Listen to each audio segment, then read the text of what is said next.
O seu mentor ele vai existir independente da sua condição, vai haver um mentor espiritual, um espírito guardião que vai lhe auxiliar, tá?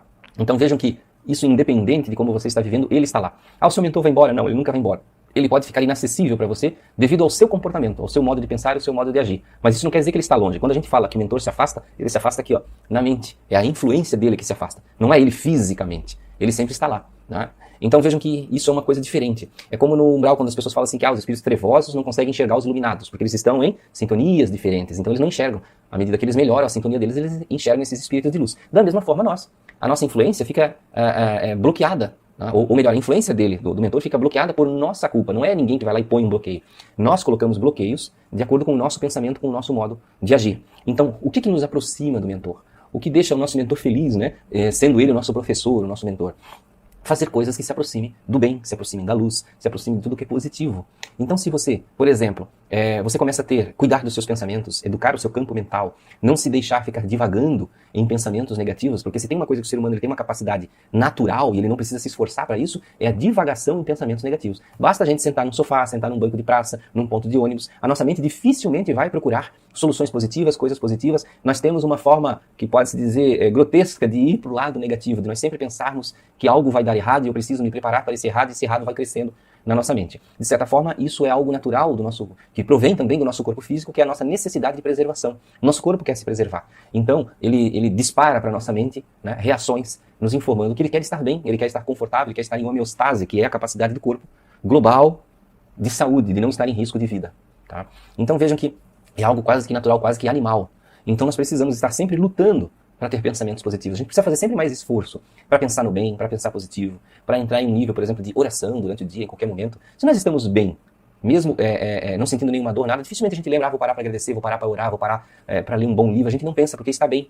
E aí somente quando fica mal, aí eu vou tomar um remédio, eu vou descansar, eu vou meditar, eu vou orar. Vocês viram como é uma coisa comum a gente reagir dessa forma? Né? Então, vejam que quando a gente cria uma disciplina de buscar o bem, o nosso mentor ele consegue se aproximar de nós de uma forma mais fácil. Ele consegue, o pensamento dele se aproximar. Não é fisicamente. Fisicamente ele está sempre perto, mas é o nível de pensamento. É como se fosse a roda de um rádio, né? Deixa eu pegar aqui a tampa da câmera, né? Como se fosse aquela rodinha de sintonizar o rádio. A pessoa pega aquela rodinha e fica tentando achar a estação. E às vezes a estação do rádio, nos rádios antigos, né? Hoje em dia não tem mais isso.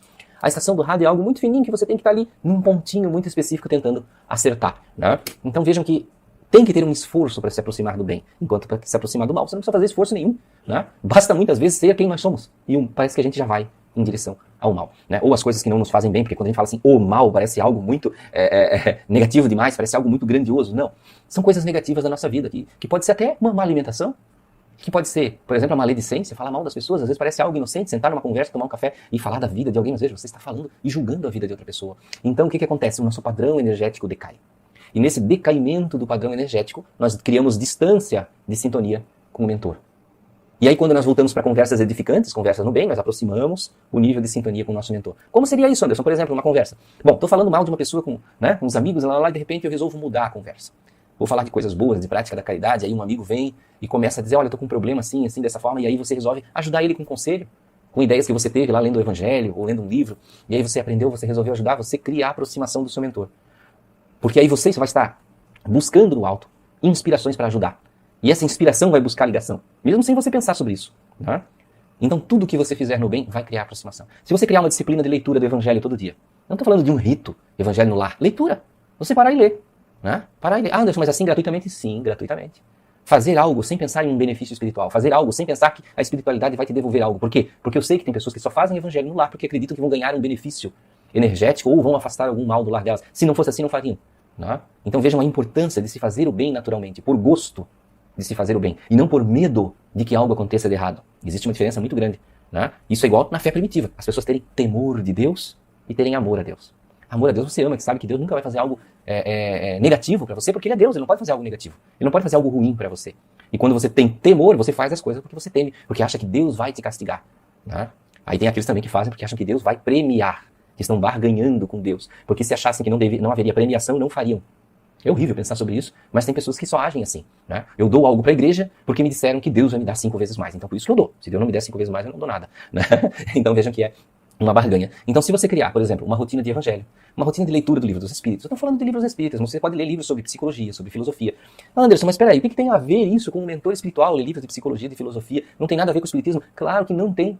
E evolução não tem nada a ver com o espiritismo. Evolução é evolução, está muito além de todas as coisas. Você crescer como pessoa, crescer como ser humano, crescer como espírito, vai muito além. E não envolve você só conhecer coisas relativas à espiritualidade ou ao plano espiritual. E quem disse que ler sobre filosofia não tem nada a ver com espiritualidade, né? Com o seu espiritual? Então veja que às vezes nós isolamos e separamos as coisas criando uma certa crença. Nós queremos envolver com crença as coisas, quando na verdade não tem. Então crie disciplinas boas para você. Porque o plano espiritual, as boas energias se aproximam de você. O mentor espiritual se aproxima de você quando você cria disciplinas boas. Fazer coisas boas, praticar a caridade, ser educado. Vocês imaginam que ser educado te aproxima do teu mentor espiritual? Ter a empatia de dar bom dia para as pessoas, boa tarde, obrigado, toda vez que alguém te serve em algum lugar, agradecer. Isso eleva o teu nível espiritual. Por quê? Porque tem pessoas que acham que a vida é uma obrigação dos outros. Né? Se eu passo por alguém, o outro que tem a obrigação de me dar bom dia, se ele não der, eu não dou. Eu espero sempre o outro. Como se você estivesse numa espécie de altar e o outro que tem que reverenciar você como se você fosse uma autoridade. Então dê bom dia antes. Agradeça antes. Agradeça principalmente as pessoas que te servem. Qualquer pessoa, a sua mãe, que te serve o café, o seu marido, sua esposa, seu irmão, seu filho. Agradeça o garçom quando leva algo para você na mesa. Agradeça a pessoa que te dá o troco do pão, o troco no ônibus, a pessoa que te recebe ali dentro do ônibus. Agradeça sempre, porque isso, agradecer não é dizer gratidão. Gratidão é algo amplo, tem uma amplitude de coisas que não serve para o dia a dia. Para as coisas que são feitas naquele momento. Porque quando você fala gratidão, entra nesse campo de amplitude que não está incluindo às vezes aquela pessoa. É você olhar para a pessoa e dizer, obrigado, é o que você fez por mim. E não gratidão, esse sentido amplo, né? Que é uma coisa muito maior, que não tem a ver com essas coisas do dia a dia. Então vamos agradecer as pessoas pessoalmente, não com essa amplitude da gratidão, que envolve um todo e não ela. As pessoas querem se sentir elas agradecidas, né? Ah, eu fiz isso por essa pessoa. Né? Então vamos agradecer a tudo.